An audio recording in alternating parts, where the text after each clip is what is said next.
Magandang araw mga kaibigan. Ito si uh, Congresswoman-elect o Party List Representative-elect Leila de Lima. Inoference siya ni Speaker Martin Romualdez na magiging member sa prosecution panel laban kay VP Sara.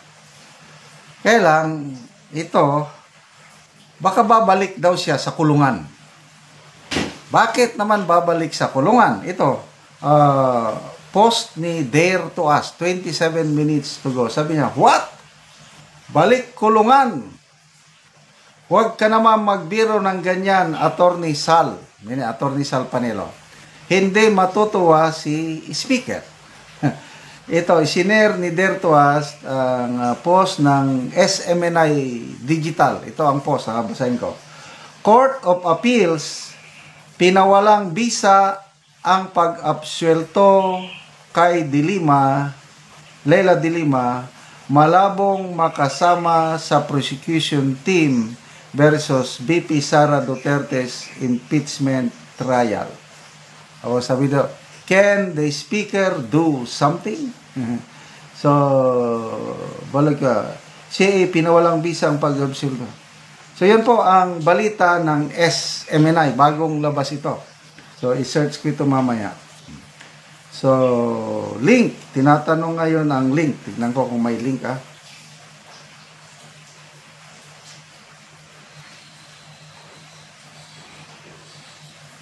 Sinabi din ni Attorney Roque na may kaso pa si Leila kasi ang judge na nag-acquit ay student niya, hindi daw sinabi ni Leila.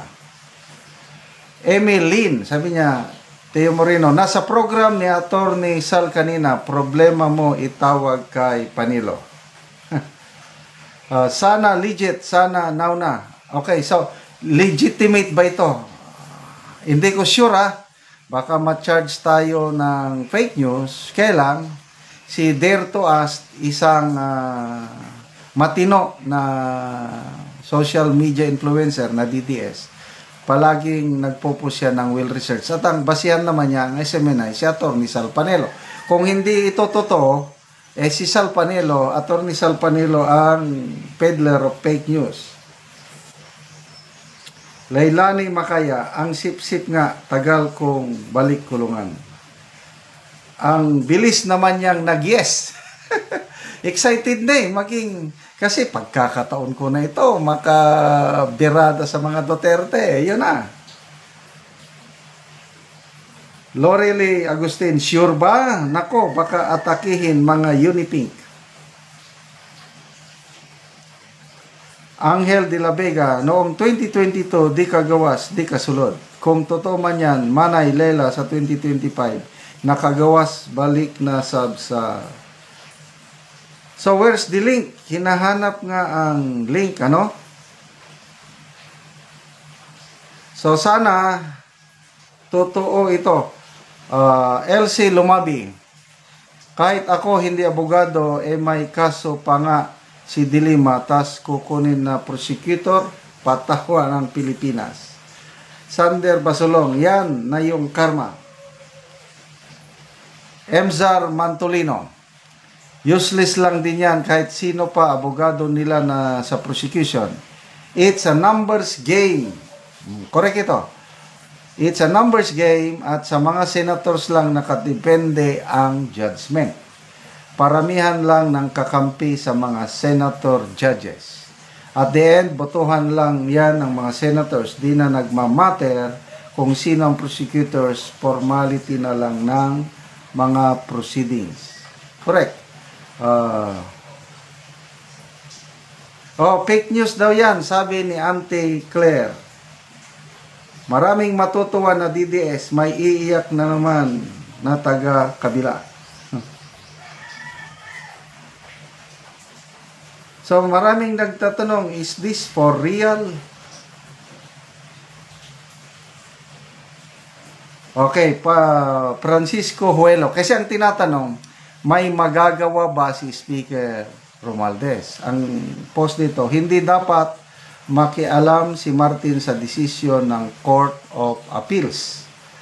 Sa Judiciary Department, ang si Martin ay sa Legislative. Correct. Wala na siyang magagawa. Sana totoo. Di man nakakaupo, balik rehas na. Kasi, ganyan po ang ating justice system, ano?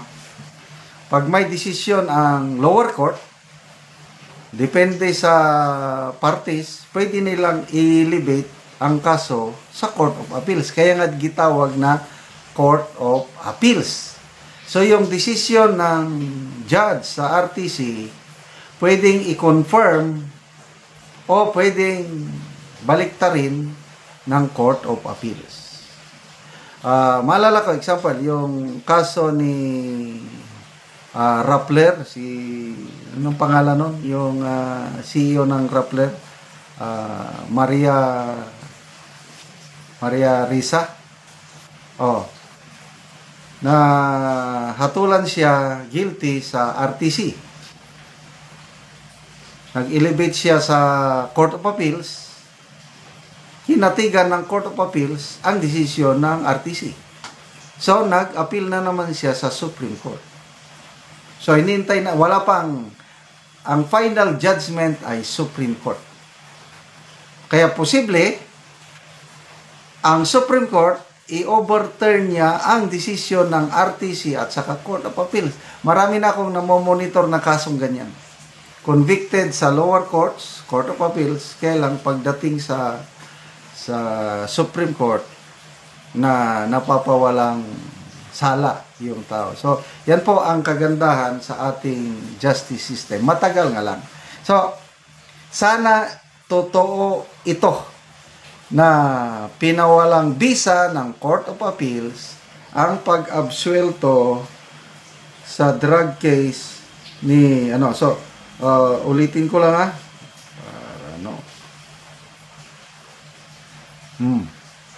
SMNI Digital Dilima Balik Kulungan. Court of Appeals pinawalang bisa ang pag-absuelto kay Leila Dilima. Malabong makasama sa prosecution team versus Sara Duterte's impeachment trial, Attorney Panelo. So, hindi naman siguro magpapayag si Attorney Panelo dahil abogado siya. I'm sure nakakuha na siya ng kopya or may source sila sa Court of Appeals. Hintayin natin na magkaroon tayo ng kopya mismo, yung maipos yung decision ng Court of Appeals. Okay, mga kaibigan, salamat sa inyong pagtangkilik sa ating channel. Nakakatulong kayo ng malaki sa tribong Talaandig ng Bukidnon.